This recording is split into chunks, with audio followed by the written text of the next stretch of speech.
Hi, welcome to GrandLine Grinders podcast, episode 24 of the GrandLine Grinders podcast. And of course, today we're going to be talking with our co-host, Whitebeard. And we have a interesting person with us today, Flakva. So he's going to be joining us as well. So it's going to be pretty interesting. We're going to have a nice little conversation about what decks we like in this new OP13 meta.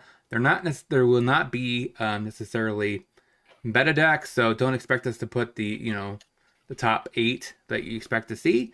But that's kind of what we're going to be talking about today. And how are you doing, Dahapri? I'm doing all right. I'm definitely a little tuckered out. My voice is starting to go a little. I've been feeling a little under the weather now that it's getting cold, and I had Halloween, but I had a great time. So if you see me sipping on tea and being a little more quieter and concise than I might usually be, you'll know why. But I had a lot of fun. I played in the OP12 Treasure Cup earlier today. Ended up 6-3 with Bonnie, which is unfortunate. I ended up just outside of top 64. I think I got 72nd. It was like I lost the mirror, I lost to Green Zoro, and I lost to Rayleigh. The mirror was definitely like there was no way I was going to win that game. They slammed Zoro on 9 and killed me. And then like against Rayleigh, I just got Hody Jones flooded in my hand. And against Zoro, I think I misplayed and I could have won that game. So I'm not like entirely happy with my play, but I still think it's a really great format. I played against Zoro twice and the mirror twice, but other than that, 9 rounds, I played against 7 different decks, which was really cool. And I'm really sad to see the format go. There's a lot of interesting cards to look forward to talking about and playing with, but you guys are going to hear me whining about OP13 power level a little bit. Everybody's doing it, but it is kind of true.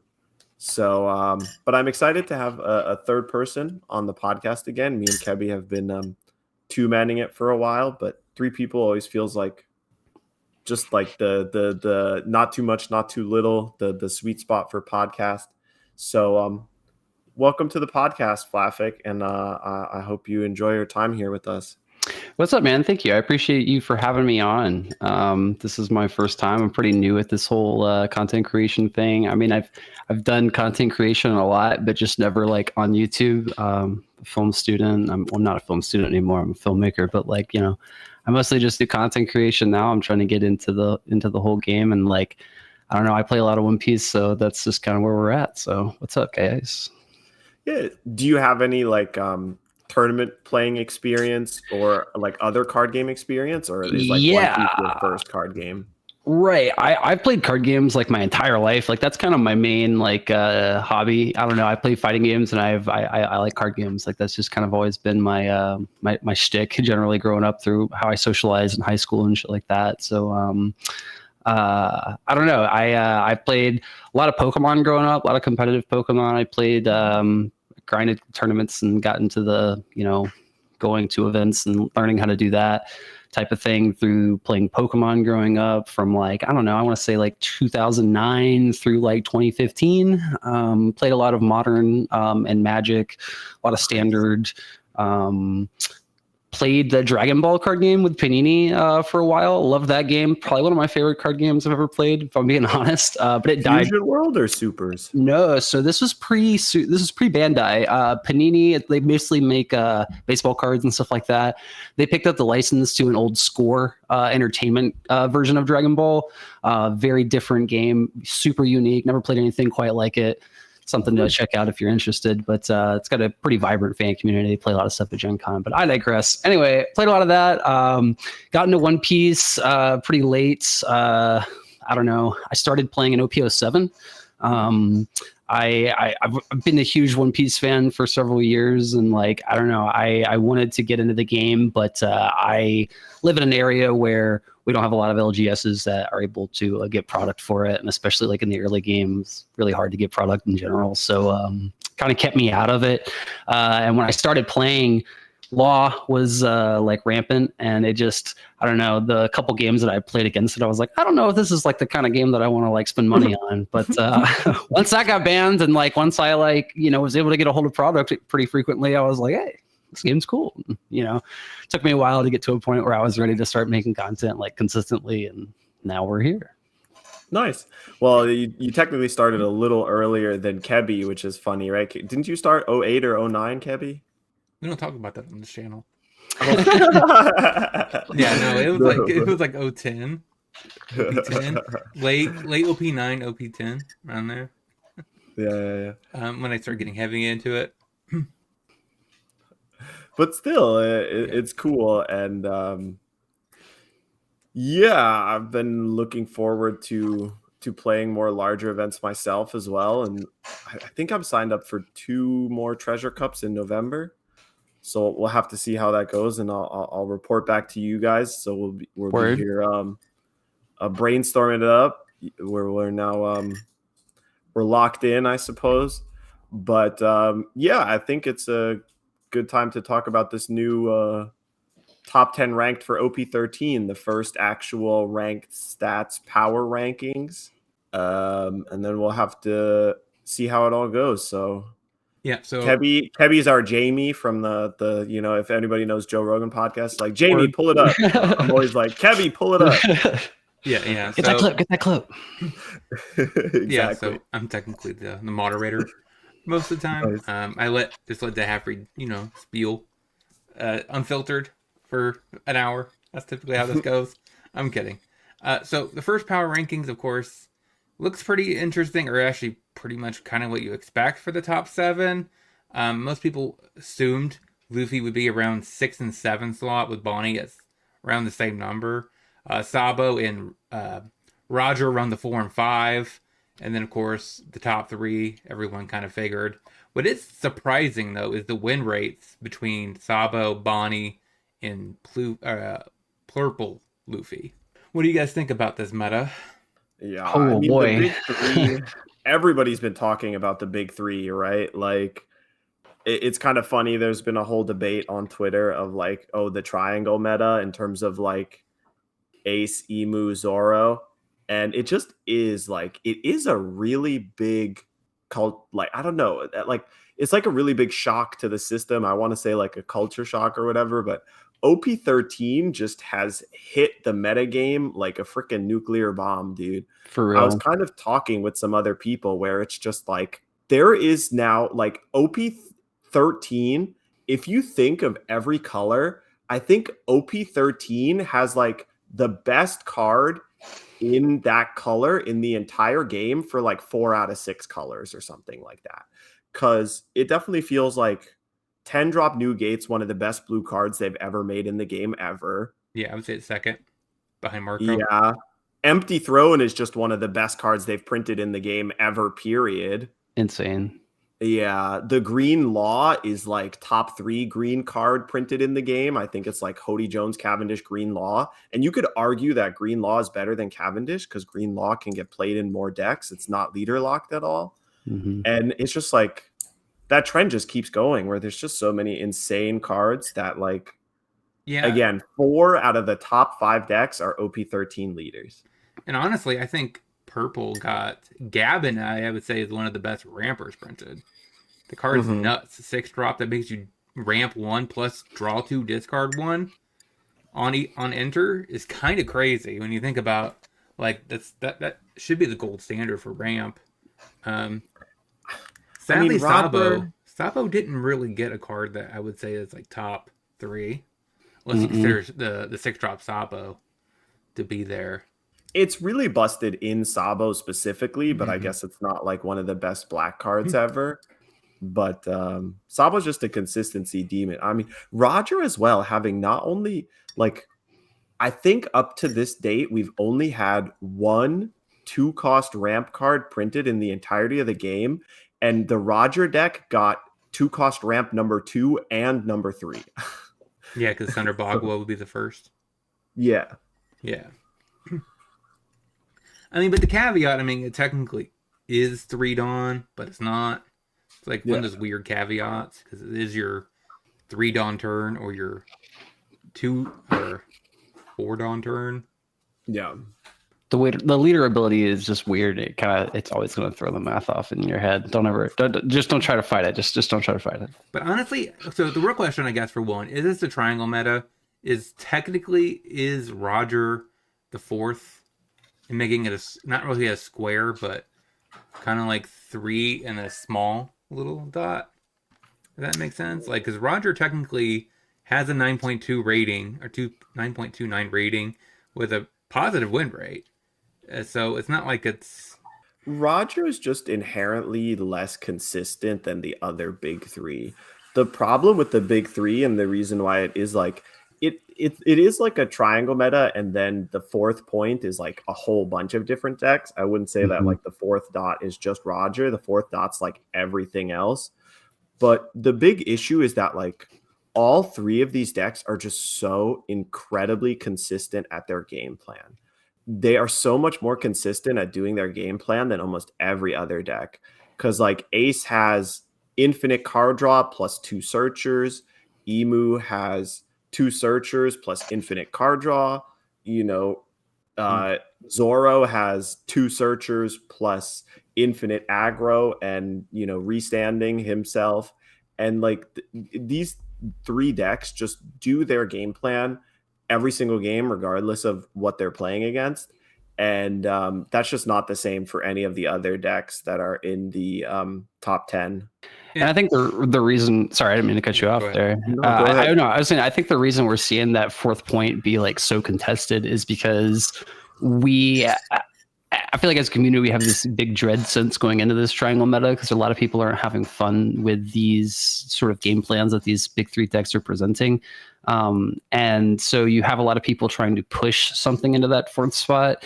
And none of these decks that are like vying for that position can really fight more than one of those 3 decks at a good time. You know what I mean? So like either if you have a good matchup into Emu and Roger, you don't have a good matchup into Zoro, or you might have a good matchup into Emu, but you struggle into Zoro and Ace. And so you just get into a weird spot where there's not a lot of room for any one of these other decks to kind of like push up into that spot. So I think we're still pretty firmly in like what I would consider a triangle meta. Yeah, which is something I prefer never to have. Like, I absolutely hate triangle metas. Because typically that means to be a road deck viable, you typically should have a good matchup into 2 of the 3.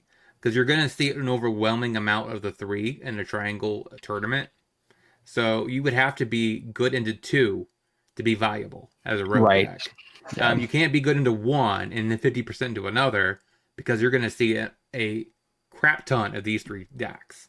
So, and plus it's really bad I think in innovation in general. Like it's, because for the longest time, Magic was always had triangle metas, and they were always stale because you can't really innovate, because each one of the triangle pieces, they cut off a deck from the meta being even viable. So that way you can never shake the meta and have it be what a meta is supposed to be, which is rotating. So it's supposed to be never ending. The top deck should always fluctuate and kind of go like that. Triangle metas don't allow that. And I do agree Zoro is extremely repetitive. Like, they keep printing tons and tons and tons of cards that when it ETBs, untap 3 Dawn, or attach 3 Dawn, so it's like everything just fuels the leader's ability. It's just, it can go aggro just because it has that powerhouse. So like they definitely tapped into that functionality on green. That's kind of becoming the identity of green. Right. Yeah. It's like, it's definitely awkward that we have this like triangle meta plus like stuff, and like the stuff can sometimes make it in, it's like, it definitely feels like if you have a top 8, 6 of them will it'll be like 2 Ace, 2 Emu, 2 Zoro, and then 2 random other decks that maybe made it through, or some like variation of that. But the other thing that definitely just feels awkward about this meta game too is how insanely important the die roll is in so many matchups, especially with like Ace and Emu. Both of those decks, the difference between them being first and them being second is so ginormous. And whenever they go second, your like win percentage chance drops by so much. It's so rough, right? Because then Emu going second means they get to play 5 elders 10 drop on curve, completely blow up your board and have 5 characters. And Ace gets to do 8 drop Whitebeard into 10 drop Whitebeard into, Gold Roger. And that will just like completely steamroll you just because like Ace and Emu have just both simultaneously exposed 2 gigantic weaknesses in the card game right now. Whereas, like, Ace shows the gigantic weakness of many colors just do not have a decent way to deal with multiple 10 drops in a row. Like, purple doesn't have a single way to remove a 10 drop. Yellow doesn't have a single way to remove a 10 drop anymore now that Rygo is gone. Red doesn't really have a good way to remove a 10 drop. You have to like do 10 drop Shanks plus more somehow to kill their Newgate. And then Emu is just like, there's no way to kill a stage that costs more than 1. If they have the 7 drop stage in play, you have 0 way of interacting with it at all unless you're playing the Emu mirror.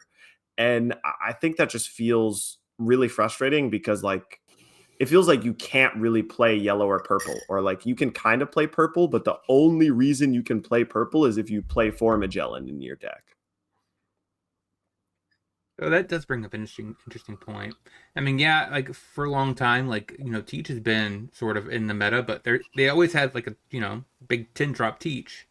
And that's never really been an issue. But I guess when you stack it to where there's like, what, 3 to 4, 9 to 10 drop Taxbeard plus 10 or 4 copies of the other 10 drop Whitebeard plus to cheat it down a turn earlier. So like nobody could really interact with that, right? So if you take that package and you had it or if it was in Teach, where it could cheat the 10 drop Teach on turn, 1 turn cheap earlier. I mean, I don't think many meta decks could deal with that. So like I do understand your point. Like it would be kind of horrible. Yeah, imagine if you could play 10 drop Teach and still have up 2 Dawn for Black Vortex. Oh my god. just like think about it for a second, then you'd be like, damn, that sounds busted. But yeah, that's what they do on the regular. I don't get why they have it. Honestly, I don't get why they have printed that I am Whitebeard. I feel like not having a sacrifice clause or like trashing at the end of turn, being able to cheat down something, or even like a 9 drop. You could drop a 9 drop or less. They should have something like that on it. Like, to me, it just seems a little weird. Because like I have no problem like when with Magic they print those cards where you could put a character down that's like a 10 drop. It gets like rush and then you sack at the end of turn. Like that's okay. Yeah. That's fine because you basically lose the character. But it definitely feels like they designed the 8 drop card for the Ace Newgate starter deck before they knew that the blue OP13 Newgate was going to exist. Because I Am Whitebeard is totally fine if you use it to play 9 Beard or the 9 drop that draws 2 and has double strike, or Beard. Yeah, or the Tax Beard, right? That makes it hard for them to attack. But 12k blocker is just so ridiculous because it just cancels out multiple entire attacks when you string them together. And it just means that like, it just makes it so hard to advance the board because you have one character in play and they play a Newgate. Your one character is canceled. You play a second character, they play a Newgate. Now both of your characters are canceled. And then like, it feels like you can't make progress because they can just, and too many decks don't have reasonable 12k bodies, right? So you don't actually have a good way to attack into this 12k blocker. That's just so huge. And then the second they don't want to stop block, they can. The second they don't have to keep blocking with them, they can just play Gold Roger and attack you with giant 12ks and you die, right? And you can't block because they have Gold Roger. Yeah, I tried that on stream. It failed. What? I put 10 drop. I got like 2 or 3 of them, and then I slowed Emu down, and then I was like, he's gonna win next turn. I'm just gonna go with Roger and try to swing out. That dude had so many 1Ks. I was embarrassed. Yeah. But I mean, that actually was a pretty fun match. Actually, Ace into Emu is a fun matchup. I enjoy Probably it. either side, but It's interesting to play and always interactive, but when it is the only matchup in the metagame, it's not that great. Yeah, for yeah. sure. So, question. So, where is Luffy and where is Bonnie? So, we have our top 10. I would have thought Luffy would be in the 9 or 10 slot, but it's not here. Where do you guys think its pitfalls are? Purple Luffy or what? No, I'm talking about the new Luffy, green red Luffy, Mm. because it's not here. Yeah, I think that deck is a little fake. It's fine. You can get a reasonable Zoro matchup for sure. But that deck is like red green Luffy is just a little too one dimensional. That deck is entirely just 9-drop secret rare Zoro, make it unblockable. And if that's not good enough to win the game, there is nothing else. So Yeah, they kind of just push counter and try to win you out on that and just kind of run them over. I've not lost to a green red Luffy in any of the games I've played against it, so I'm kind of, I don't know.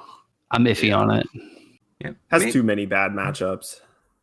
Maybe it'll get more support in OP14 because it looks like there is some support for it, with more cards that come down and untap, but don't. Maybe. But I definitely think it's a leader that has a high ceiling, especially with the amount of supernova support that Bandai generally tends to kind of push out here lately, especially. So we'll see. Yeah. So, I mean, I'm not surprised to see Bello Betty ahead of Rayleigh here. I think Yeah. Bello Betty's better in this meta, honestly, Mhm. because Bello Betty makes a decent amount of 7K attackers, and you kind of need 7K attackers to get over the 6K ace. So it makes more sense, I think, and Rayleigh is harder. I mean, would you not say it's harder to produce a lot of 7K bodies? Yeah, Rayleigh is a lot harder to play, or it's a lot harder to play because there's a lot of lines, and it's not as fast as Bello Betty, but it's much more like resilient, right? It has the ability to last a little bit longer than Bello Betty does, which is more of like a glass cannon deck. But I think the two like hyper red aggro decks are more real than almost all of the other stuff that's on the tier list right now. Like, I think the only reason their rating is so low right now for Bello Betty and for Rayleigh is just because the game number is very low, right? Both of them have under 1,000 games, but the win rate for both of them for under 1,000 games is very high. And like me personally, I would put Bello Betty and Rayleigh like 5 and 6 and move everything else down. But people are just not respecting it right now because they're trying to do other stuff. But Is it they're not respecting it, or they just don't want to play this? Because they remember Bello Betty in OP11 meta, where it was just Bello Betty versus Blue Purple Luffy, and that was not necessarily a fun meta.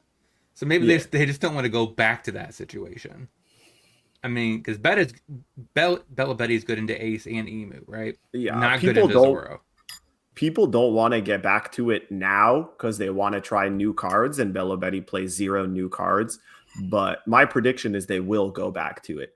And we will unfortunately have dumb busted combo or broken synergy deck versus hyper aggressive glass cannon aggro deck. Because Bello Betty is so good against Ace and so good against Emu.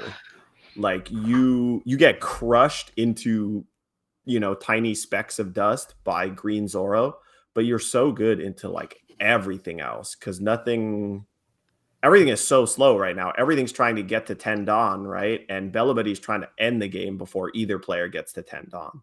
So comparing that top 5, what is Betty into Sabo? It has to be good into Roger. Roger's probably not fast enough to withstand that. What about Sabo? The weak matchups here are definitely Sabo and Bonnie and Zoro, but you're like good into everything else. Sabo has blockers plus removal, like the 4-cost hack being the big card that's really good in the matchup. The blocker that on KO kills a 4-cost or less.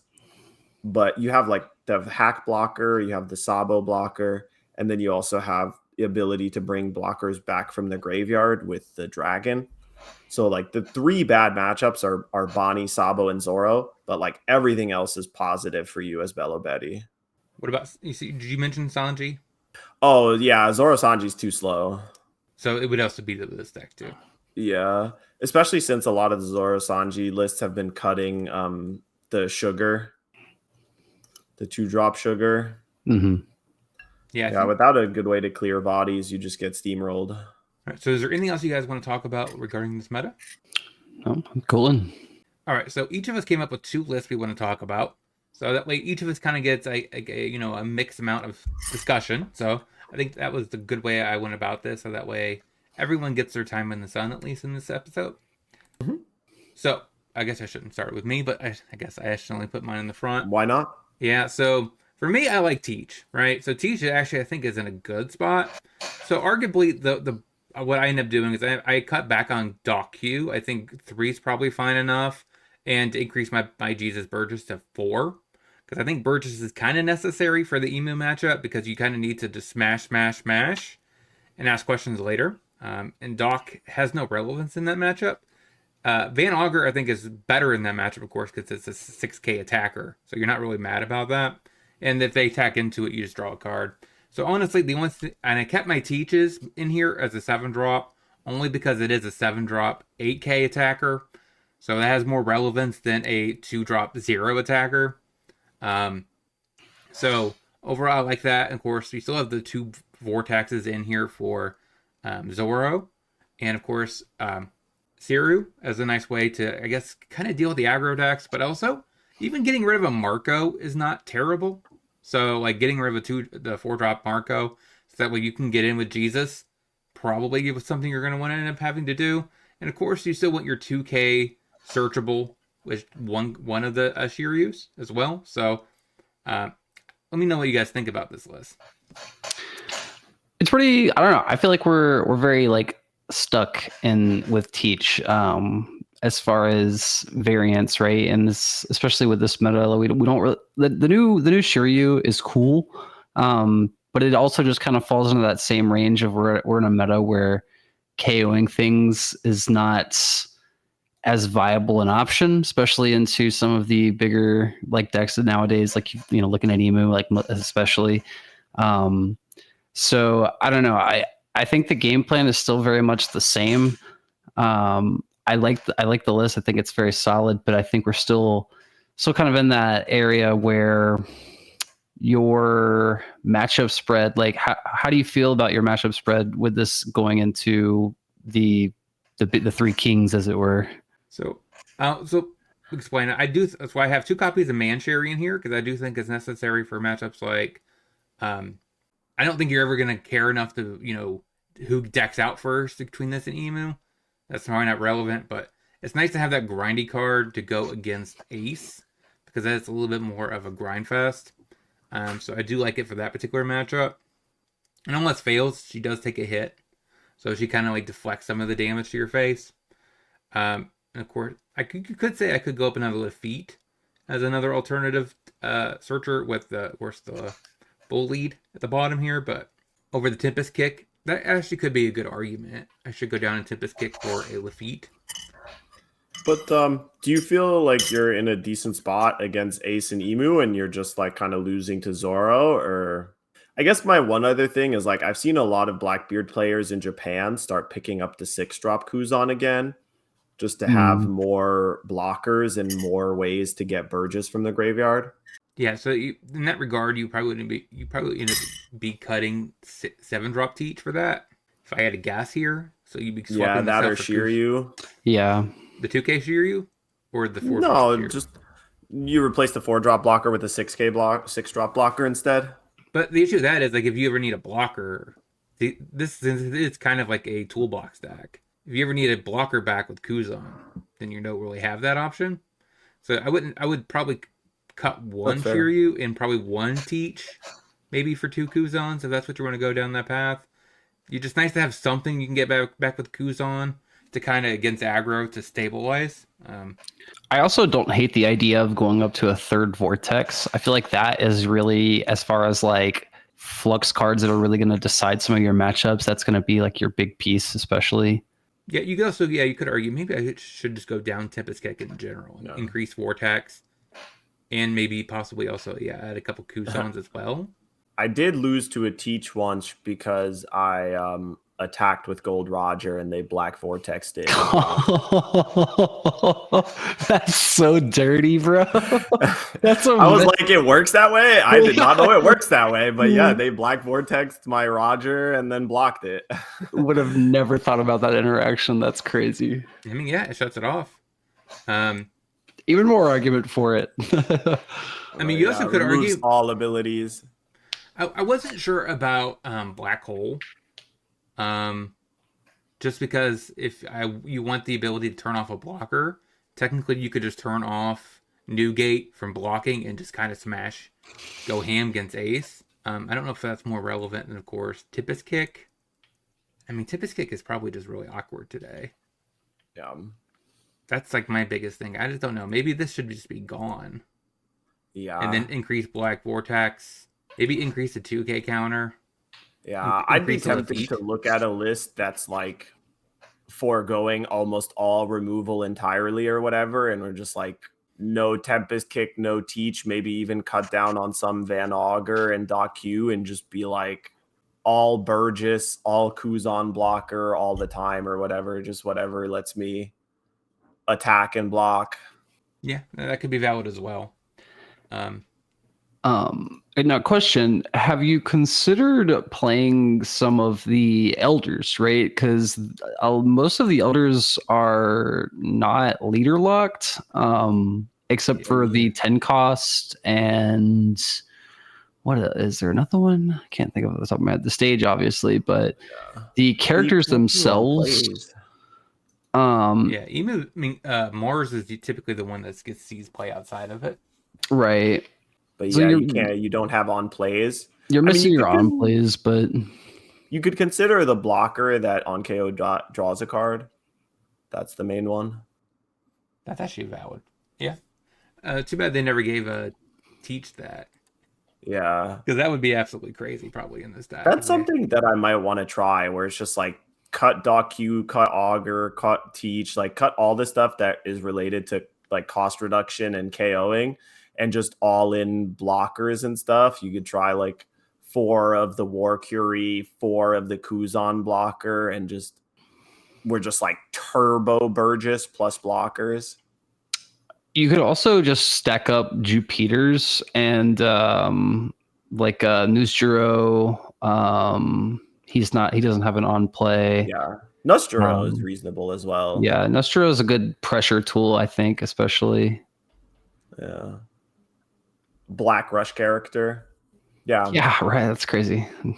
That might be something to look into, like cut some of the other stuff to do a Celestial Dragons version of Teach.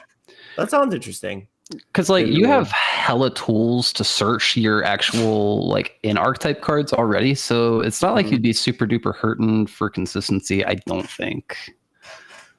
Yeah, and the Mancherry could do some work, in particular that kind of stuff too.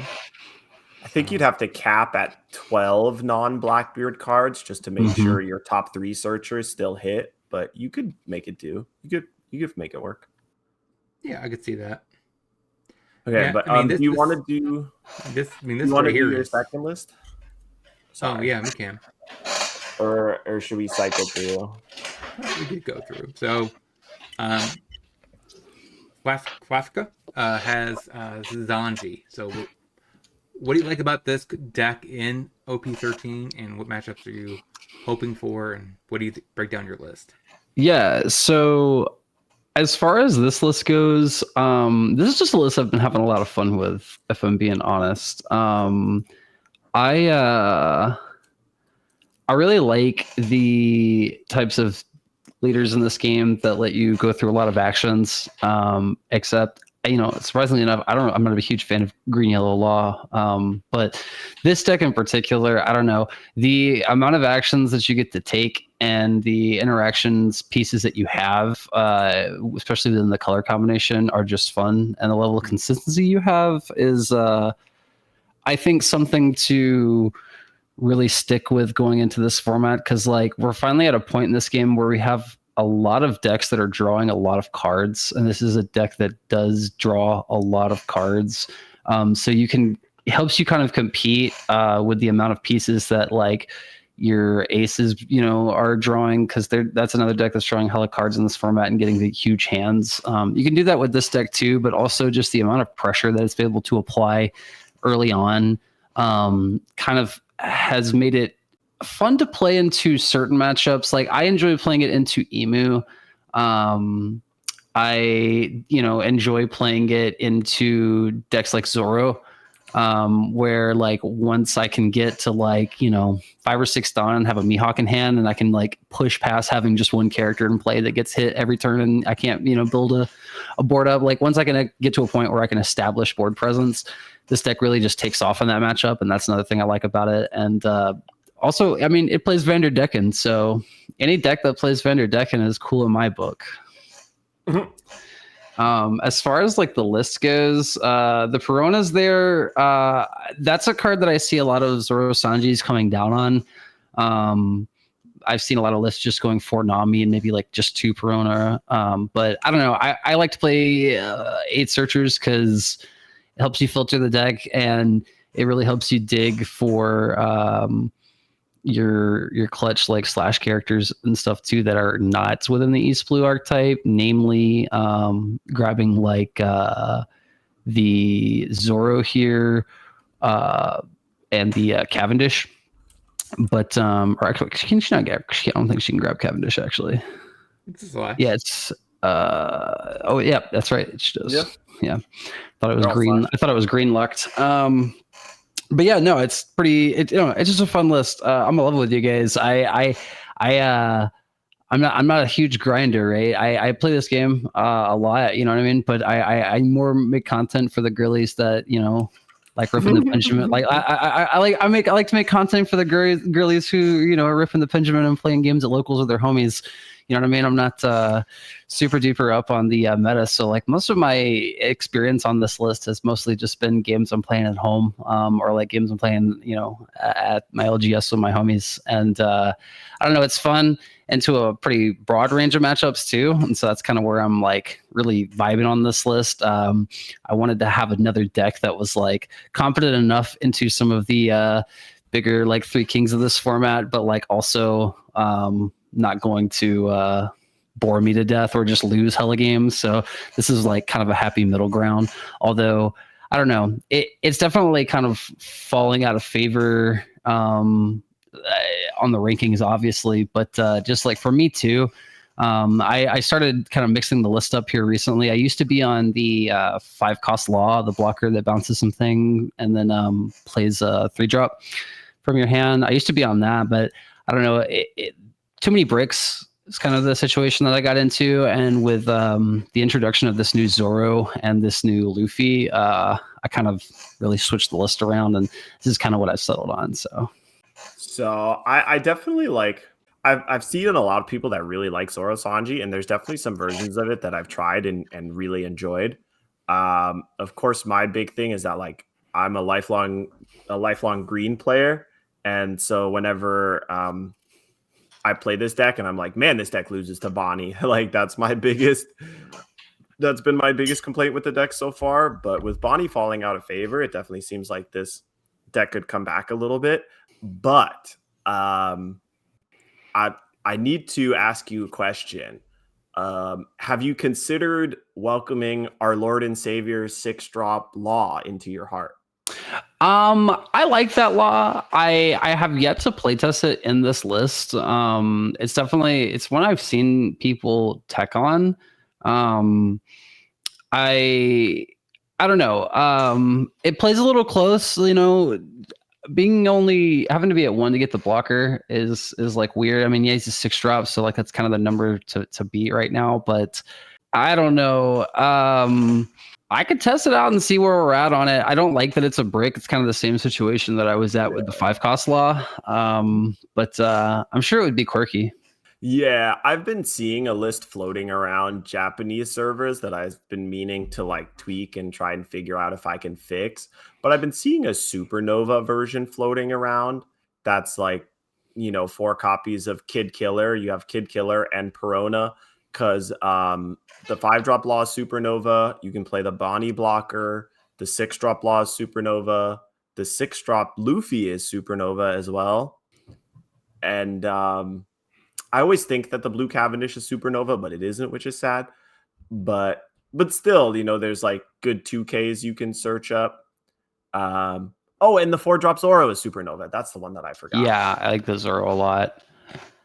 So I just saw that as well because like I know a lot of people do the Nami searcher because it's a 2-drop searcher that you can bounce with your leader effect. Mm-hmm. But I've been meaning to try it with Kid and Killer as your 2-drop searcher that you bounce stuff with. The big downside is not having access to Vanderdecken anymore, and that card is very, very good, obviously. But yeah. I'm really big on the Sabo as well. That's a card that I saw it in a list. I was like, that's weird. Let's try that out. And I vacillated back and forth on it a lot. But I don't know. I think there are a lot of matchups where you really just want it to be stuck on the board, and it's pretty easy to jam out in the early game. And when you don't need it or you can't find a spot to get it on the board, just pitch it as a 2K. So I don't know. I'm big on the Sabo. I like the extra protection that it gives. The one thing I was debating about was like, is 2 putting enough in a world against Ace? Like, they draw so many cards. Like, is 2 enough? My thing about the pudding, I was also in that spot for a while, but you play it and you're just like, okay, swing with it, bounce it back to my hand, play it again. Like, it's kind of, you bounce things and you can play them back again. So, I mean, I don't know. I feel like having the 2 is fine enough. Like, I could see playing 3. But I don't know. I draw a lot of cards in this deck, and I'm able to filter out pretty easily and get to the pudding. So, like, when I need it, I can drop it, and if I need to play it again and I don't have the second one, I can just bounce it with my leader ability and then slim it back down. That's fair. I mean, yeah, if you draw a lot of cards, like, I don't know how consistently you find it every single game. If you find it every single game, then 2's enough. Yeah. Yeah, I gotta try this deck list more. I'm definitely gonna brew a little bit with stuff because I think there's something here. The 6-drop Luffy has been a little bit underwhelming to me when I've put it into play. Mm-hmm. Like, not being able to play 5 costs or less is quite awkward because some of your best cards are often 5 costs. 5 costs or more, sorry. But maybe I just haven't figured out the right spot yet. For me, I'm not huge on it myself. It could honestly be swapped out for like a Hootie, or maybe I used to be just on Deadman's, and just search off the Deadman's with Perona, jam it that way. But there's a lot of ways you could do it in that slot. That's another thing I love about this list is there is a lot of variance. I don't think that that's another reason. I don't know. I don't think this list has been super duper figured out yet. It's definitely not something that people have like gotten to a point where the list is like solidified. So I think it's definitely one that is worth testing going into 13 at least. And it has a pretty high ceiling. I think this is another one of those leaders where the more support we get and the more cards that get printed, the more opportunities it has to just pop up out of nowhere and be good. Yeah. And you can certainly be fast enough to beat both Ace and Emu, where you're like accepting that you probably can't beat Green Zoro. Though sometimes you could get there if you chain together the Arlongs or something like that. But good point. Yeah, Arlong, pretty good. It is pretty good into Zoro. Yeah. So would it be wise to up that to 4 in that case? A lot of lists played on 4. I don't hate it. It's narrow enough that like. I don't know. There's a lot of turns where I would rather be trying to advance a Cavendish than worried about like them stopping a swing. And like, there's enough copies of it in there that like when I'm playing against Zoro, I can search it, can slam it down. It's East Blue and it's Slash, so all of my searchers can cover it. It's a Vanderdecken target more often than anything else. It pitches to Vanderdecken to pop something. Yeah, usually. Yeah, I guess you would prioritize that over Hatchin because it's a 2K. Right. Yeah. But and a lot of times Vanderdecken just pitches to itself because I'm going to bounce it back into my hand anyway. Exactly. Playing Vanderdecken to blow something up and then bouncing it and doing it again feels so disgusting sometimes.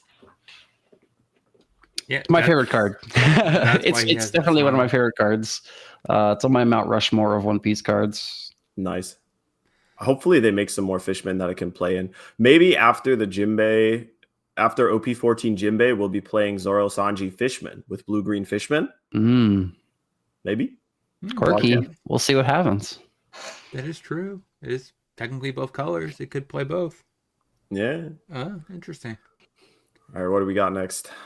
Sanji. Hey, my boy. So, what are your thoughts on your deck? I like this deck a lot. I like decks that are unique in terms of their deck building as opposed to other decks.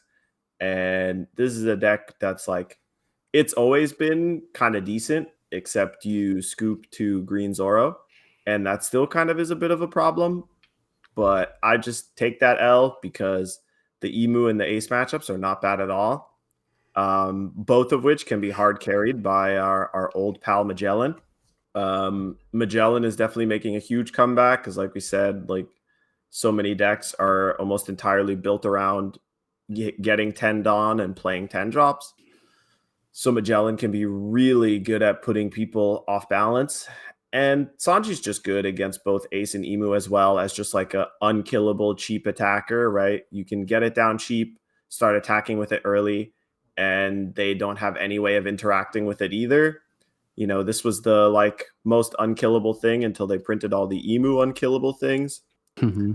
But I still like the list a lot. There's a lot to like about it where it's just very consistent at drawing almost your entire deck. And then in the very, very late game, you just have up multiple, +4 Radbeam Konkase style events, and you attack them with a 9K that you played for 3, right? Like, it's pretty solid. There's no new cards in it, but Magellan is just so good against Ace and Emu that it feels like any purple deck that can make good use of Magellan has a chance. And on the turn you play Magellan, you just don't activate your Sanji leader effect, but you can still like attack with your leader and get the Dawn back that you minus right away. So I like it. I really like the Magellan. And you can discard it to the 0 cost event and stuff like that. So, and right. Gum Gum Giant. So, yeah, I think. Go ahead. Go ahead. I was gonna say, yeah, I think this is one of those lists that's another high ceiling type of situation where we're gonna see more and more of this guy pop up as we get further and further into the teenage years of our set releases.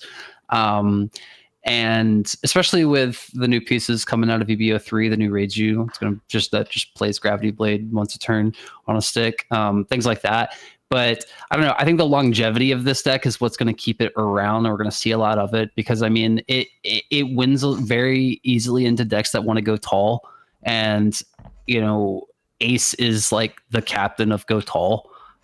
So I mean, if you can set up enough blockers to stave off like a wave of 12Ks, and then like I lost against a blue purple Sanji just this morning. I was drinking my coffee, and like he lived through 2 17K swings. Yeah, and I was like, oh, word, cool. And I just conceded. Like I still probably could have edged it out, but 2 turns in a row of like living 17K swings, I was like, you know what, man, you got it. You know what, you got bigger demons to fry than I do.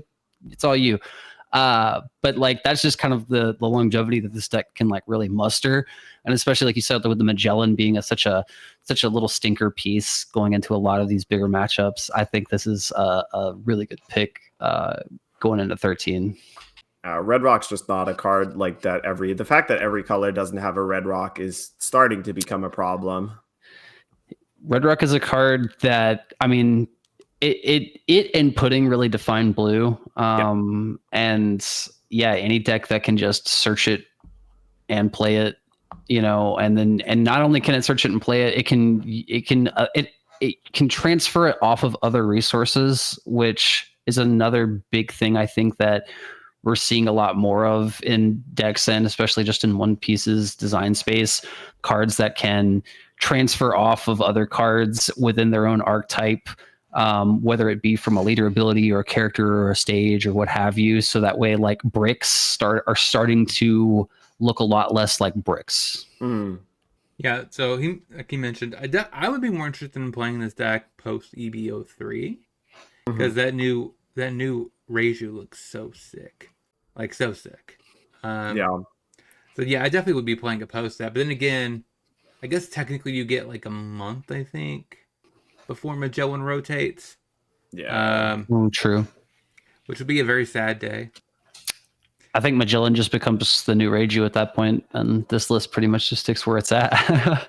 Yeah, I'm hoping that we get some kind of bans before rotation, because it would be very sad to have rotation be kind of completely invalidated by all of the new cards. That feels like the weirdest is that they announced rotation and then they printed a set that like is basically rotation in and of itself.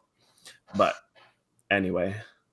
Yeah, with a weird little caveat there, because typically when games announce rotations, that's because they don't want to have to print sets like OP13, right? Yeah. Because you're trying to keep the game at a certain power level that you want to stay at, instead of always power creeping. I do wonder if we're going to get a new Magellan before, I shouldn't say a new Magellan, but a new card that's like this. Yeah. Before it rotates. Because you should, I think, have one effect, like one card that has this effect in the game. Mm-hmm. But I'm just waiting for the day that they give us this pudding effect on an event. Right. Because it's coming, right? They print everything on this thing. The 4K, 3K counter plus a side effect 1 and like 2 Dawn, tap 2 Dawn. You get her activated ability, her on play ability. I'm just waiting for that to come out. Which I for real think that is some of the best evolution we've seen in the design space in this game, is these events that are narrow in the fact that they only counter for your leader, but have an additional activated ability if you cast them on main. That's such a crisp design. It makes events so much better, because for a long time it felt like the only ones you could play are the Rad Beam style events. Yeah, because they're not just bricks. No. I wish KO protection wasn't as good as it is now, because man, that red Divine Departure is still one of my favorite of those cards. That card's so sick. Yeah. It's juicy and flavorful, because one of my lead, but I got my Mount Rushmore, but I also have my biggest ops list, and 8-cost Green Kid is one of, if not my biggest op. And I love the flavor of Divine Departure being the artwork of Kid getting wrecked. And it just so happens to perfectly KO Green Cost Kid. I'm like, yeah, get out of here, bitch. That's one of my favorite cards in existence, which is really funny. As a Bonnie player, it makes sense. Yeah, 8-Drop Kid literally is what won me my one cereal that I've gotten. So I've been a green player and 8-Drop Kid lover for forever, but so many people hate it, but I love it so much. I don't blame you. It's a crazy card to be on the playing end of, just but on the defending end, it's rough. It's rough. Yeah, and today you only really ever see it in Rosante. Yeah, it's literally the card that got me into the game, where I was like, this game seems kind of boring. You just got big vanilla slamming face all the time or whatever. But then I saw someone who played a Starve game plan with Kid and Banish Yamato for the first time ever, and I was like, oh, you could actually play a hardcore resource denial control deck. That seems awesome. Yeah, I think my favorite card, it's not the card that got me into the game. My favorite card is the Big Steppa, the 10-cost extra turn Luffy. Love that guy. I was like, who do you mean by that? The Big Steppa? That's funny. Yeah, I wish that card was better too, for sure. Yeah. Okay, what's next? All right, back through the cycle. All right, so of course you think about me. I love Oil Luffy. Oil Luffy is probably my favorite leader of all time. I just love it because it's always doing something. You're always minusing Dawn, moving stuff around. It's just kind of fun in that regard. So going forward, I wanted to try the new 8-drop Roger in the deck as a way to make it with this Luffy into a 9k lead. So it's a little bit harder to actually hit, maybe. And maybe that'll be enough to keep it around a little bit. You still have your 9-drop Luffy, just really good. nice solid 10k attacker. I cut back down to 1 Sanji. I do think it's still a decent card, but you can't. I don't think it cannot get a 6 or less. I'm not sure if it can technically get some of the elders, but. And then the only thing I'm not sure about is Nico Robin. Like, she is definitely the prettiest artwork in the deck. But as in competitiveness, does she help Emu? She's pretty reasonable, I would assume, into something like Ace. So maybe that's kind of why you have to play it, to keep Ace at a low hand, at least at a hand the size that you could defeat. But I do think we need the 2K counters as a nice searchable effect. I went 4 and 3. I'm not sure about Law. Some people are playing the event as an alternative, but. And of course, still have 3 copies of Black Maria. You have your ramp package, a couple vortexes for Zoro, and we have 2 Divine Departure from the new set. Mm-hmm. So this can technically target both characters. I'm pretty sure this can too, right? Yeah, I can.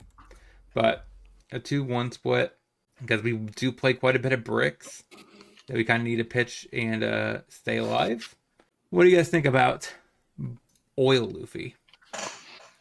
I don't know. I like this list, or this leader, I should say. I mean, I like the list too, but I've always been big on the leader. I kind of agree with you in that, it's another one of those leaders, like I said, with Zoro Sanji, where it takes a lot of actions. And like you said, just being able to move stuff around the board is really fun. Just looking at the list, the only card that I'm like really not on or like about, and this is just a personal thing, I not having a lot of reps on this leader as much as I have had with RP Luffy and experience with playing that Law. I really don't like the Law. I think there are, I don't know, I would rather play another searcher if we're gonna still play a searcher in that slot, just because the Law searches a lot of things, but it doesn't hit giant. And I feel like not being able to hit giant, not being able to hit Divine Departure or Gatling is like the real like kicker that kind of like puts me off of Law. Like when I'm playing RP Luffy and I hit Law and not Nami, I'm bummed out, right? It's kind of the same thing in this list where I feel like, yeah, it's searching your top end, but I feel like I would rather maybe play one of the EBO2 event searchers, the song ones, that like look at the top 4 and grab something over the Law. If I'm gonna play a searcher or play something that like can hit giant. I'm not sure what hits giant in these colors off the top of my dome, but I'm like fairly certain there's what. You can play one of the event searchers, like When You're at Sea or Zoro Juro, the 4-drop one. Those are the When main You're ones. at Sea, that's the one, yeah. Yeah, so of course the caveat, right? Of course, this is technically a 1K counter versus not a 1K counter. That's kind of really where the toss-up is. I mean, that's valid. I mean, it itself is not a counter, but if it gets Gum Giant, it's kind of a counter. Mm-hmm. So, like, I guess there is that twist that you could do. Like I said, some people were playing the 2-drop purple music event where it just looks the top, like what, 4 or something? Mm-hmm. Right. And it gets any card, I think. Which I think the music one looks at the top 4 and grabs something that costs 4 or more. Yeah. 4 or more. Yeah. Okay. So yeah. I think When You're at Sea is the only card that's going to grab anything in this slot, and then you just don't have the counter, and it's not a body that you can kind of progress your board with. That's the only. It's like the caveat there, I guess. I mean, you're never really playing Law for the body. So I guess in that regard, it's not that big of a deal if it's this or the 1-drop event. It's just the difference between a 1K and a no K. Right. So, I mean, this technically is 4. So we have 3, 7, 11, 15. Yeah. 15 2Ks. Yeah. That's pretty decent for 2Ks, right? Mm-hmm. It's definitely way more than average. I mean, my one question was always like, can this purple deck fit Magellan? And I'm not sure if it works good here or not. Like, I think me and Kebby were talking about whether Magellan or Nico Robin is going to pay off more in most matchups, but It's tough. I don't know. I always wanted this deck to be good, but this feels like one of the multicolor leaders that they could have just given 5 life and it wouldn't have like been too broken or anything, but it would have helped a lot in making it more viable. The 4 life just feels so rough sometimes. I also like I like the Robin as the blocker, but I also really like the Frankie in this deck, the one that loots for you. Just being able to see more cards, I think, is nice. Yeah, I cut him from my previous list to this list. I don't know. I've never been high on Frankie, to be honest, but I get the point. Like, he is decent, and maybe he's actually what this law should be. Maybe I just cut the law, go up Frankie. Would that be a valid decision? I feel like you still want something to play on one. That's the thing. It feels tough to balance like searchers and rampers and top end in the deck for sure. Yeah, so we'll see. So this is the deck I guess I technically can't play it for my this coming month. So I'm in 3 treasure cups. So I might just swap out the Roger for Katakuri if I test out the 2 black red Sabo and Roger based on what I have, because I will not be able to get this Roger in time for the treasure Will he cups. not be legal? Or okay, gotcha. It'd just be very hard to find him, right? Because he's a promo, right? Yeah, he's in store packs. So like you have to play in tournaments, so like he probably won't be that much in the market by the time I have to play my treasure cups. So yeah, we'll have to see, but I don't know if you're going to your treasure cups. I am, as your friend, going to recommend you play something a little better than purple black Luffy. It's like, I don't know. You could play this at locals, but treasure cup is going to be a little rough with this deck. I mean, is this better or worse than Roger without this Roger? Oh, definitely a lot worse. Roger fundamentally is just doing something with a stronger floor, right? 5 life leader, 7k base power without having to draw any specific card in your deck.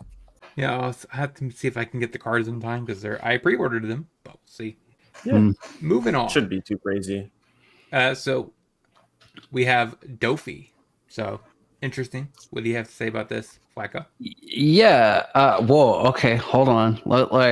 Don't call me not Flacco. Never Flacco. never Flacco. Oh my god. True, just a quick explanation. It's funny. It's Flaffic, like Flaffy the Pokemon, but I check the no it's not made for kids box when I upload my videos. So it's yeah, that's where we're at. But this Dofi list, it's so this is not my list. This is like a list that won recently at, I want to say it was a flagship overseas. And I saw this list and it really stood out to me just because when 13 first dropped, Dofi was like the first list that I think we saw pop up having won something, and everybody was like, oh my god, what's going on with this, blah blah blah, it's weird. And I played it and I was like, this is mid, I don't like it. And I don't know, when this popped up and I saw it just had a crazy record. I want to say it was like 9-0 at the event that it went into, and I was like, I gotta test this out. And I'm gonna level with you. I played Dofi when the starters dropped, and he was riding high on the hog and everything pre-Jinbei ban. And this list is the most fun I've ever had playing Doflamingo, like full stop. You don't have the Jinbei that's broken or whatever, but I don't know, just the tempo game. I come from a Pokemon and a Magic background, so like I love mid-range aggro decks, and the tempo game that this plays is super fun. The list really popped to me because it doesn't play rock at all. And it's just on a full stack of Femur, which I thought was crazy. But the more I've played the list, the more I was like, just slam Femur. Just slam Femur and hope they don't play hope you don't play into like a 10-cost Shanks, right? That's the card that really sticks to this. This has a really hard matchup into Roger, I've found, because of that. But aside from that, it's the same matchup spread Dofi's always had. You still have a lot of fun games. And the list is very familiar, minus the not playing Peronas. There's no rocks or gravity blades. We're back on the 6-cost vanilla Moria, which I think is a kind of a flex spot. Could really be anything. Mostly, I think it's just there for the extra 1K. As far as the original person who played this list's thinking. And then I also like the 2K Law. That was one that I had cut back in the day when I was on Dofi because I just wasn't huge on it. The other Law, we see so many people drawing so many cards that like, I don't know if this comes down, it's not a huge body. It's not really helping you a lot, but whenever you have an established board and you can like push that out, or you can like putting them swing, they take their life, they go up to 6, you push this off of your leader ability and you pop it back in your hand just to have the 2K and you ship a card back to their hand. I don't know, it's something to do there. It's pretty fun. But yeah, it's fun. The only thing that I have that I don't really love about it is the new Jinbei. He's cool.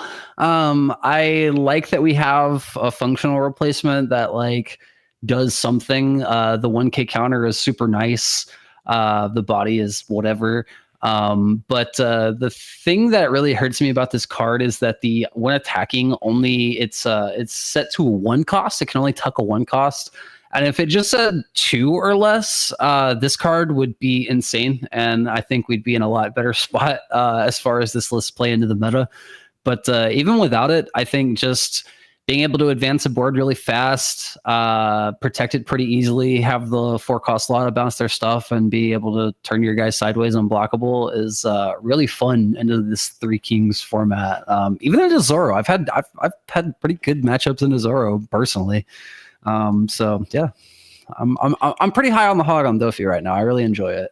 I think this list is super real. Honestly, it's like people kind of forgot about it, but it is another one of those just like lean, low to the ground aggro decks that is totally capable of killing you before 10 dawn or making it basically so you die. And like for Femur being able to just like go unblockable twice so that even if they can survive the first one, they're probably not going to survive the second one. And you just stay so healthy as well because you're constantly putting out these rested characters that they are kind of forced to attack. And I like just like cutting out all the nonsense, all the fluff, all the stuff that isn't on the theme of slamming down 4 costs and beating down. And like you said, we're even up on extra 6K bodies just because we want to hit a 6K body in play as early as possible. And so we're playing vanillas and nothing expensive. The highest cost in our deck is 4. But yeah, there's a lot of Don math going on. Yeah. The one thing I have to say is hindsight is very disappointing. Like, why couldn't this just say 7 Warlords or Fishman or right? Merfolk? Right. And then it would have more value because it'd be like, okay, I could play this in Jinbei. Yeah. But if it said 2, you could tuck Tashigi, or not Tashigi, you could tuck Koshiro, you could tuck Sugars, you could tuck, there's so many things, like all the 2-cost blockers that you see popping out nowadays, like it would be so much better. And nowadays it's just like, oh, I'm just gonna tuck your searcher, whatever, get out of here. Yeah. Oh, nice Kaya nerd, back to the bottom. Like 4 or 5 searcher is definitely a little bit underwhelming because like every time I played the Jinbei into play, I would always be like, man, I wish this was just Weevil. I don't care if I'm searching at the top 5. It's like if I'm +1 in my hand, I'd rather have the 6K body than the 5K. But I can find your Weevil. I'm kidding. Yeah, it is what it is. You got to do what you got to do. But yeah, I wonder if eventually they'll give us back the Jinbei. I could see it. I think we're at a point even now where just having a 4-cost that only plays another 4-cost doesn't seem really that good, even when you could bounce something with Law, because like, yeah, you're bouncing something with Law, but it's also cost restricted. And like, there's not that in most, like, where we're at in the meta right now, it's like your costs of characters that you're seeing a lot more of are way higher than what Law's hitting. So like even in this deck, I very rarely like am using Law a lot outside of just trying to bounce lower to the ground blockers and like stave off some aggro. Like if I hit something and they play a character off life, try to keep that out, or like, they swing and I don't want to commit to trying to kill their character. So I just put it back in their hand, even if it has counter. It's just keeps me off 1 turn of them pushing aggression. But it's definitely a card that's sort of like kind of falling off, I think. I do still kind of think, though, that if they unban Jinbei, like the triangle meta would just be Ace, Emu plus Doflamingo, but that's me. I think it's better Yeah, than no, I Zoro. definitely think it would be totally cracked, but I don't think we'll see a Jinbei unban anytime soon, just because like we'll see Doflamingo rotate before we see Jinbei come off the ban list. Yeah. That's valid. That probably Yeah, makes a that lot would of make sense. It's just playing the Jinbei on 3 Dawn is the thing that feels super broken. Yeah, like he's a grandpa at this point. Like this is an OP01 leader that's still seeing competitive play. It's time for him to be put out to pasture. And last but not least, deck list is Lim. So to half-breed. I know you were piloting a similar list to regional recently. Mm-hmm. How are you liking it stacking up into OP13? I actually like it a lot. There's some matchups that feel really good. I was testing Magellan in this deck a little bit. I've kind of come off of that and I started playing the new gate instead. But there's a chance that you might want to put the Magellan back in. It doesn't happen often enough that we actually hit like 8 Dawn where we want to play a 5-drop or play the 5-drop Magellan and activate for 3. It's just like not like 8 Dawn's not a curve that we hit very often. And often it would be better rather than just playing the Magellan to just play more Odyssey cards. But the card that I have actually been quite impressed with is the Shanks. The Shanks actually has been quite good in the deck. And it's mainly because when they released this Shanks, they came out with a ruling note specifically that this Shanks has kind of been mistranslated. Like they simplified it down a little bit too much. Like so the simplified translation, it says on the English card, you can't play cards from your hand. But the original Japanese text is like, you can't play cards from your hand using their original cost or whatever. That's like kind of the Japanese wording of it. So you are allowed to play cards through other means other than like casting them, basically. So you can play the Shanks and then activate Limb Leader effect to play a character down that way. And there's like a couple other ways you could get around the can't play things from hand with Shanks. But playing this 12K that's like basically free and allows you to also like play another guy and get in a couple of big swings or hold up one of the Hell's Judgments or something like that. It just has been feeling quite strong. And it really feels like you do need a 12K body to compete in this meta. You just need something that's actually like really big and doesn't just get blocked for free by the 10-drop Newgate. And it's just also a good meta to ramp into Zoro. So you have to play more top end now because the other decks are much bigger and the aggro decks aren't as prevalent. And, no more 6-drop Sakazuki because Emu is around. Right. But it's still a very, very fast, very clean aggro deck. And it's like, if this deck had a 1-drop Searcher, it would be so much better. But like, that's the biggest issue with the deck is right now is that like the games where you start with 1-drop Limb are so much different from the games where you don't have it. Yeah, have they not printed one? Like, no. It's just the 3-drop Searcher, but there's no 1-drop Searcher. That confused the hell out of me too. I'm glad I'm not the only one who was like Mandela into thinking that the 1-drop was also a Searcher. I had this exact same conversation like 2 weeks ago. That kind of makes me baffled. So like, of course they printed EB03, which is a female set. Why couldn't they just put a Limb in that set that just was Searcher for one? Did we not get a new? There's one new Limb, but it's 4-drop purple. It's bad. Yeah, bummer. Isn't it 4-drop purple? It's fine, but it's just a 2K. Oh yeah, it's 4-drop, 5K, 5 cost 2K. Yeah, it seems a little weird that they wouldn't print just a 1-drop Searcher Limb in EB03. I mean, because it's a fine place to put it. But I think their reasoning is that it's like having the 1-drop Searcher would be a little too good at activating all of the like need rested character on play effects for all of your 5-drops. But I mean, they gave Emu Empty Throne, so I don't know what they're worried about. Yeah, I think my thing about this list, Lim was also a list that I thought about putting out, and the more I've play tested this leader, the more I'm not huge on Zoro, the 9-cost Zoro. Mm-hmm. I kind of still prefer the audio. Like, what's your take there? Oh, I've felt like audio is terrible for a while, just because Really? like it's the 9-drop audio is just a little too small, and like the untapping 3 Dawn to like play a guy, it just doesn't quite work out. I don't know. It's just like the audio is fine, but it's not the same as the Zoro where it's like they could kill it and it could suck, but if you untap with it, you like win the game on the spot. True. Like especially against decks like Sabo and Roger. Like that was my main way to beat Roger, is just play 9-drop Zoro and they like instantly fold. They can't do anything to it if I have a blocker up or I have up 1 Dawn or something, you know, then they just can never kill it and I just win for free.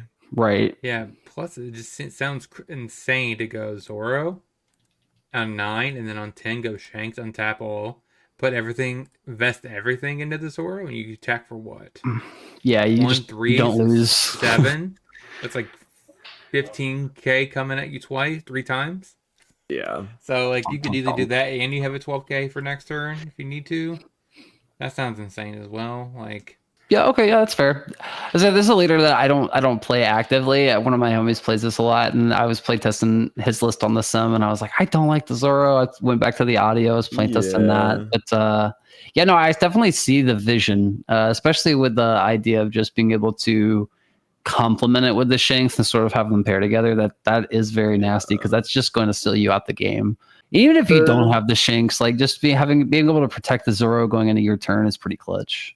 Yeah, like the 2 other cards that I was kind of considering instead of the Zoro is like the 9-drop Shanks is also not bad at all. The KO arrested card Shanks. Mm-hmm. And even what's it called? Even Douglas Bullet is not that bad, because you can ramp into it and it's still a very big stat line. So even if it comes in rested, it's hard for them to attack into. So how do you feel about Electric Luna? I'm not against it. I feel like it doesn't have any matchups that you really need it against anymore, right? Like obviously it's really good against Zoro and some other decks like that, but I don't think it's actually good versus Emu, and it doesn't do that much against Ace either. But I saw it as much more reasonable in OP12 than OP13. Mm-hmm. But them's our lists. Absolutely, as we say here. And okay. So yeah, so that's 6 lists we have to talk about today. I did want to talk about something real quick before we close out the podcast. So I've been debating about. So one thing I've been originally I was going to do the setup thing I had in mind for Magic the Gathering, but since switching over fully competitively towards One Piece, I'm debating about doing the same kind of setup for One Piece instead. So it's basically what I was going to do was start up a Patreon-based tournament structure. So basically, you just join the Patreon, and you could do 3 types of tournaments. One's like a showdown, which is basically just like an LGS tournament, where you just get practice in, getting rips in, and of course there's a point system, so that way at the end of the season, like if you have a certain amount of points within a I don't want to say a nat, kind of like a nat level. If you have enough points and you are qualified, you get adapted in until the entire roster is filled, kind of approach. And of course, like if you play in a monthly tournament, which I'm thinking about doing like a box kind of approach. Like so, if you win, you get a box, and then you get like certain points. If you win, of course, top 2 players, they'll get invited to the Nats automatically, no matter regardless of the points. And then at the very end, if you can get for the entire year based off points, or if you win, of course, a Nats, you get invited to the end, to the championship round. And of course, that one I was going to try to do maybe a money based structure, so that way you can get paid. So that's kind of what I was thinking about doing. I don't know how the community would, if they want it, don't want it.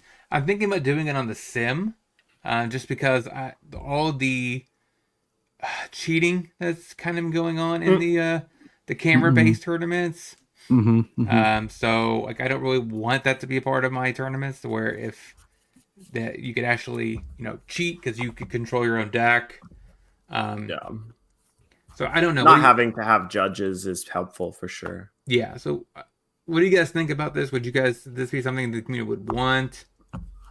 I mean, it's definitely like it's a slightly different version of the Chinoise Cups, which are very popular in EU, and they run those, I think, 3 days out of the week. I would just caution that we're relatively small, so it always takes a while for these things to ramp up. So the point system is going to be tough when there's only because it always feels like the first event or two are probably only going to have like 6 or 8 people in it. And then once people know that your tournament exists, maybe more people will start joining once we have a more of a tournament base. But people like playing in tournaments, especially if they're sim tournaments, and if there's any kind of prizing, they will show. But yeah, we'll see. I mean, I certainly would love to start hosting more tournaments, and I'm fine being a organizer and a commentator and all that stuff. Yeah, we'll just have to find the best way to get our feet wet without. I would just caution against planning too far in the future before we have a customer or a tournament attendance base. But yeah, I totally understand that. So like I've already set like all the actual sections, so like I always have like a discount version of it. So like if you wanted to do the monthly big tournament, like it's $20 a month. I don't know if that's too high. Seems like that's. Would you pay that to play in a win a box? It's a little high for one tournament. I know that I think the Chinoise Cups, they usually they have a thing where it's $10 or $12 day of, but they host 3 tournaments a week, and you can get like a package deal where you're sending them, I think, like $30 or $40 a month, but then you get entry into all of their tournaments for their month. Yeah, so it's like one of those things, like I have like to balance that, because the other thing is, of course, for sure, I was wanting to do the championship one at a venue, possibly. So that's kind of like what I was thinking, like the money that was remaining money that would go into the actual bank account to see for the actual renting a venue for the championship type of thing, to have in paper for. I don't think that's necessary. Like the sim tournaments are plenty. People like playing on the sim, and it gives more access to people that might not otherwise be able to go to a local or play in a webcam event or whatever. Right. Yeah, that's valid, but I guess I got to keep in mind, like at the time when I was debating, like when I was making this, Pioneer was not really a supported format for Magic, so yeah, there was never really any paper tournament. So like it gave them something to actually be happy about, because I mean, yeah, that's fair. So I mean, I totally get it. So maybe I will decrease this a little bit. But let me know in the comments. For sure. And of course, the link, I think the link to the Discord for Ether Clash Gaming is in there as well.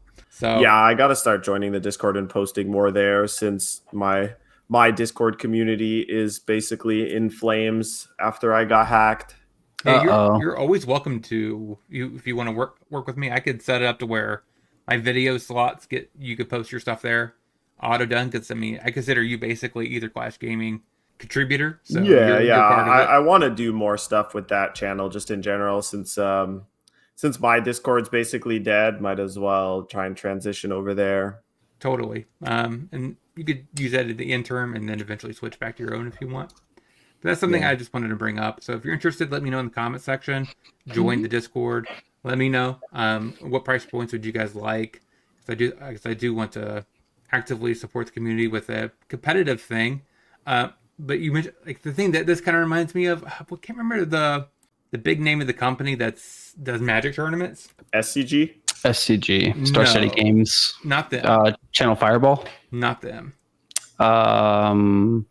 Those are the main two that I know of. Yeah. The Yu-Gi-Oh one would be like Ultra Reality ARG. There's one other place that has been doing Magic tournaments recently, but I think they're based out of Chicago. Top Cut. No, I feel like I know what he's talking about as well, but I don't remember the name. But it's not important.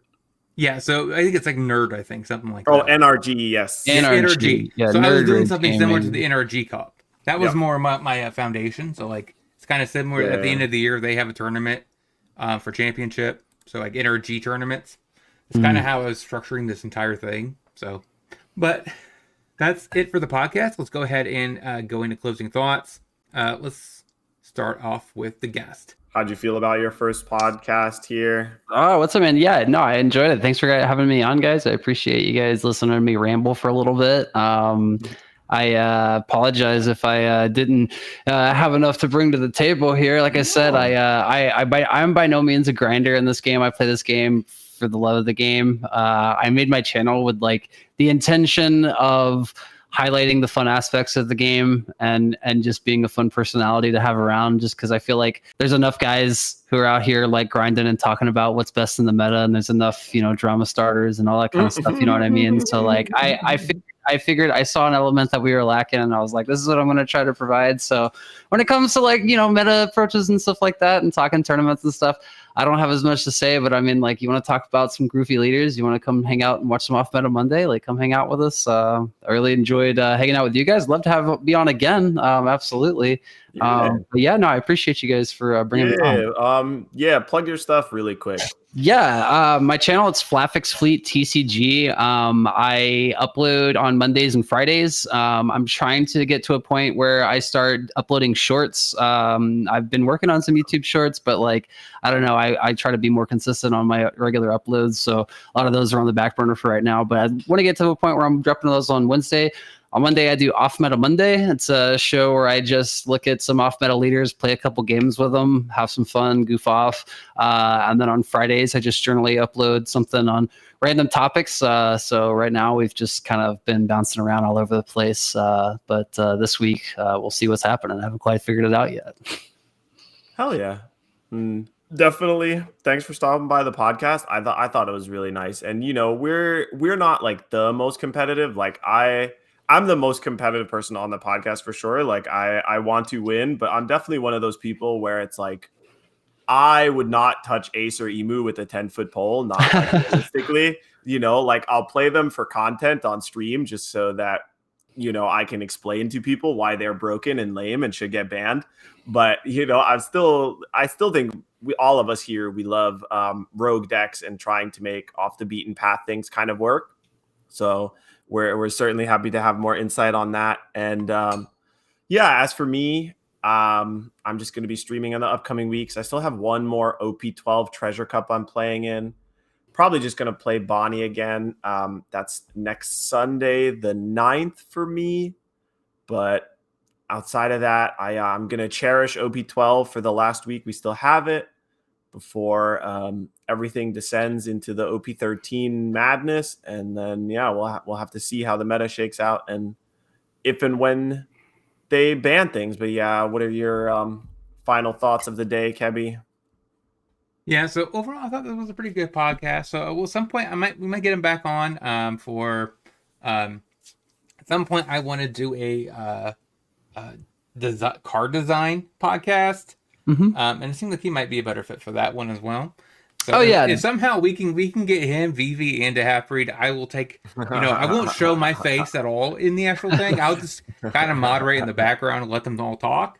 But yeah, so. After this thing, and I get it uploaded, of course, I'll send out the invites to both of them. So you should see in the subscribe section, you should be able to click the button, and they should be all collaborators for this Okay. episode of the podcast, so they can sub right to your channel from this podcast. And go check out his videos. They are edited quite well. Like, he does have like the kind of like the funny, humorous editing going on, where it's like, I'll be right back, or oh my god, I just stubbed my toe, kind of stuff there. I've seen that. So like, go check him out. It's definitely an interesting watch. Like I said, we'll try to have him back on again, especially since, like I said, we have always an opening slot. So, and Yeah, if you are a new content creator as well, just put a comment down below if you guys would like to just hop in and join us and talk with us about a topic. Next week we'll probably be talking a lot about probably the first rounds of tournaments, because I guess actually we could talk about next week maybe. Do you do any pre-releases this week? I just have one that I'm gonna try and go to tomorrow, but we'll see. Yeah, okay, yeah, pre-release, yeah. Wait, they have an OP13 pre-release tomorrow? Yeah, most of the pre-releases are this weekend or this upcoming week, and then the set officially releases on the 7th. 7th. Oh, I didn't know that. I thought it was like Magic, where it's like only on the weekend, like the weekend before. They allow the stores to do it at any point before the release, so some people have it during the weekdays as well, because you're allowed to hold up to 3, I believe, as a store, depending on the size of your store. You can hold more than one pre-release, so often they do. But you should look it up in the Bandai app. That's cool. So yeah, we'll definitely probably come back and maybe talk about maybe the Half-Breed's experience with the pre-release and his first rounds of testing the meta and how he feels about it. If you have any questions for us, let us know in the comment section. We'll address to them in the next podcast, and we'll talk to you guys next time. Have a good one. Bye. Thanks for having me. Take it easy, guys.